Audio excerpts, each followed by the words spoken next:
Good day everyone and good day Doc. This is Ronel Ray R. De Lima. I am reporting focused on basic education sector reform agenda or BESRA. But before we go to our discussion, I will share to you the introduction for my report. The Philippine Development and Poverty Reduction Strategy is articulated in the government's medium-term development plan on the MTPDP on 2004-2010. It gives high priority to achieving the universal basic education. The country's education strategy is anchored on the National Education for All or the EFA 2015 plan and attainment of the Millennium Development Goals or the MDGs, which aim to provide an overarching policy framework for basic education with the vision that all Filipinos will acquire basic competencies. These particular challenges for basic education have been acknowledged by the country's leaders and educators, and there are been important gains made in the last decade.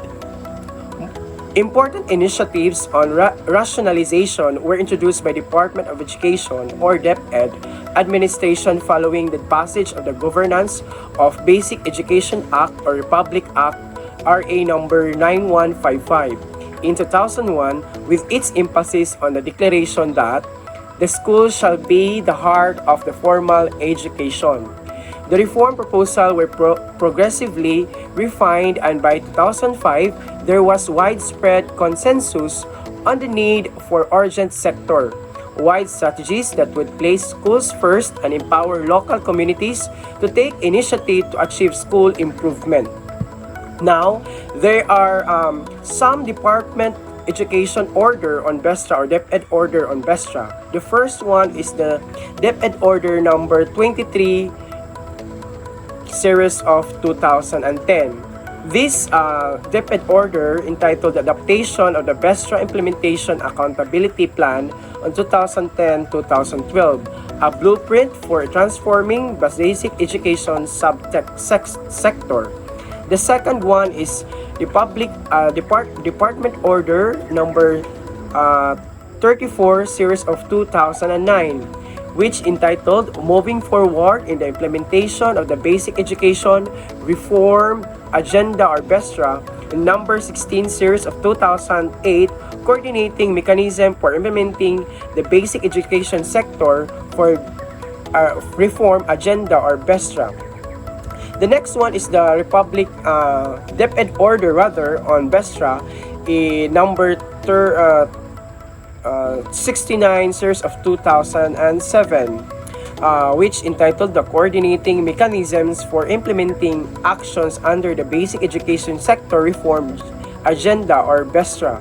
The next one we have the number 87 series of 2009, which entitled the Creation of Organizational Development and Livelihood Technical and Vocational Education Technical Working Groups or TWGs. The last one is a DepEd memo on SBM number 149 series of 2007, which entitled the Utilizing the Accreditations Program for Public Elementary Schools or APIS Criteria for Planning School Improvement under the School-Based Management or the SBM.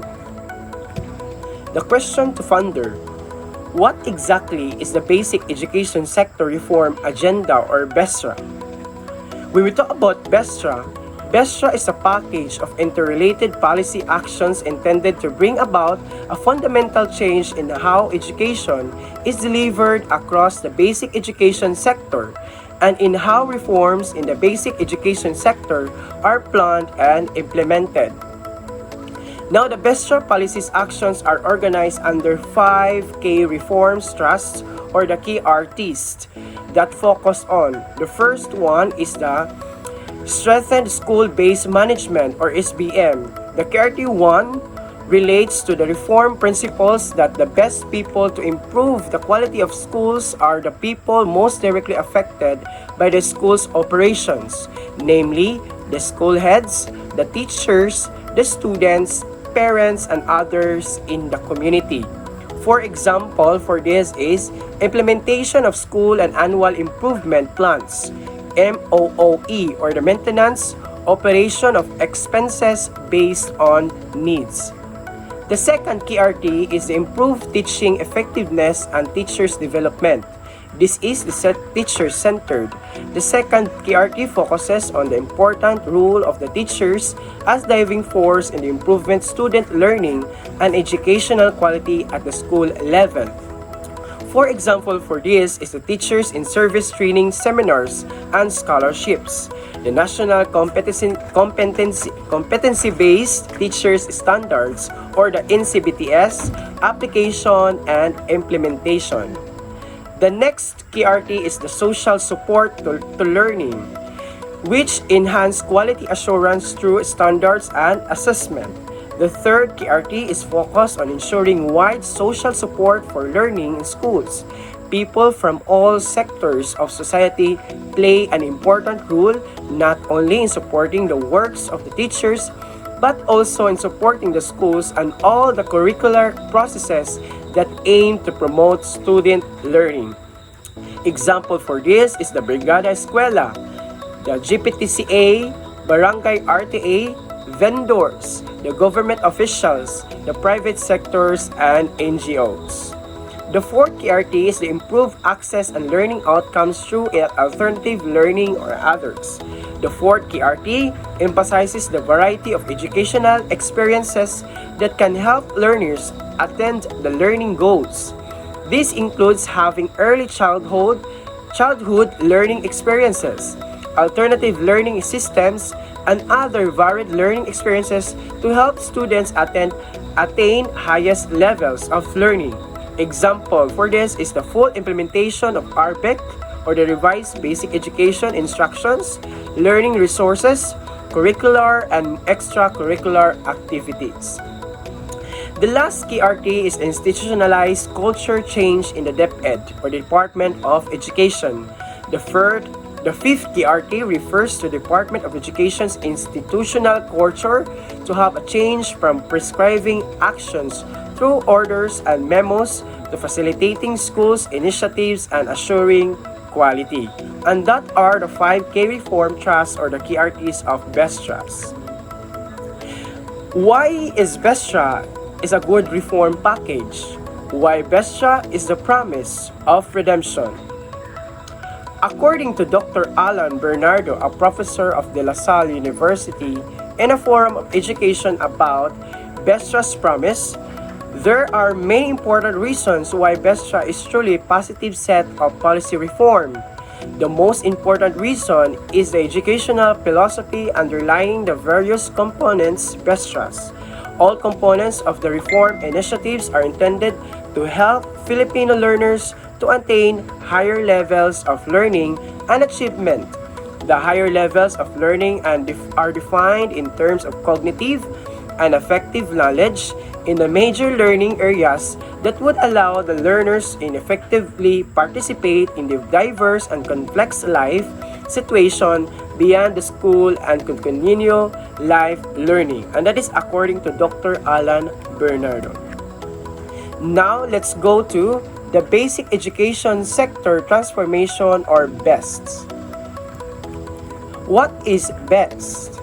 BEST is Australia's largest partnership in the Philippines. It commenced in 2013 with 4 implementing partners, continuing the work of previous education investments. A facilitating contractor was officially mobilized in August 2004.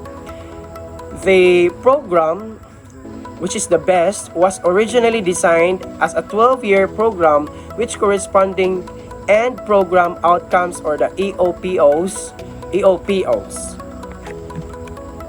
BEST has 2 components.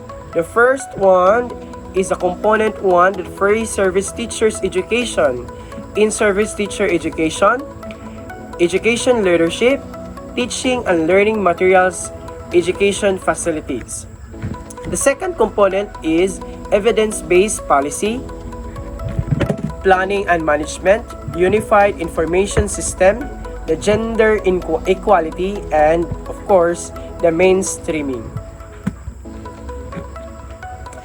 Let us first discuss the component number 1, which is the free service teacher education. 700 teaching scholarship provides under the Step Up program or PBED, free service teacher development needs study, the Philippines professional standards for teachers, career stage 1, curriculum quality, audit program, teacher educator development needs study or the RCTQ.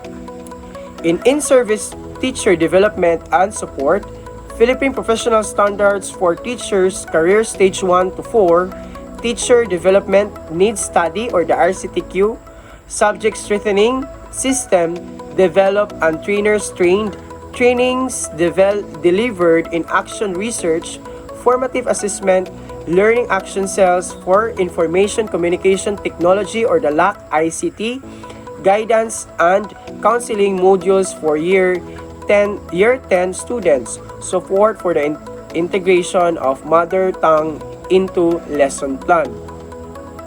Education Leadership. In Education Leadership, School Heads Development Program or the SHDP developed and the National Education Academy of the Philippines or the NIAP supported to roll out its nationality to 23,000 school heads. Trainings of superintendents and assistant superintendent in education leadership, organizational transformation, and continuous improvement. Education facilities. In education facilities, constructions of more than 250 classrooms to new standards for disaster risk reduction, which facilitate for children living with disabilities and male and female toilets, an intensive social preparation program with local stakeholders to prepare for school maintenance and support or the PBSP. Additional rather is the teaching and learning materials. For teaching and learning materials, there are free tablets and laptops distributed by the Department of Education from the National Department of Education. And there are also DepEd Commons where the teachers download materials for their lessons or everyday life, for everyday teaching. For additional, there are also a senior high school implementation funding for DepEd technical team to implement senior high school assessment models. The policy level concept reports completed or the RCTQ, the CMER. In component number 2, there are planning and policy evidences. BEST contributed to more than 56 policies and guidelines and studies supporting evidences-based policy development, monitoring and evaluation training, and guidelines at all levels in Department of Education to support evidences-based policy, and continuous improvement was provided, supported by development of national pool of continuous improvement supports and support for harmonizing plans from national to local basic education. They are also under from the component 2 is the Unified Information System, hardware, software, development, and training support for the Enhanced Basic Education Information System or the EBEIS, the Learning Information System or the LIS Program Management Information System or the PMIS, Learning Resource Management and Development System or the LRMDS or LR Portals, and the School Building Information Systems or the SBIS. The next one is the organizational development. There are extended support for implementing the Nationalization Plan or the LAT Plan, implementation of the Results-Based Performance Management System or the RPMS, and Continuous Improvement or the CI program, the training in strategic human resource management and merit-based recruitment. And that's all of my report. focus on BESRA and BEST. I hope you have gathered some information, additional information with my reports. Thank you very much and good day everyone. This will be my references for this report. Have a nice day everyone.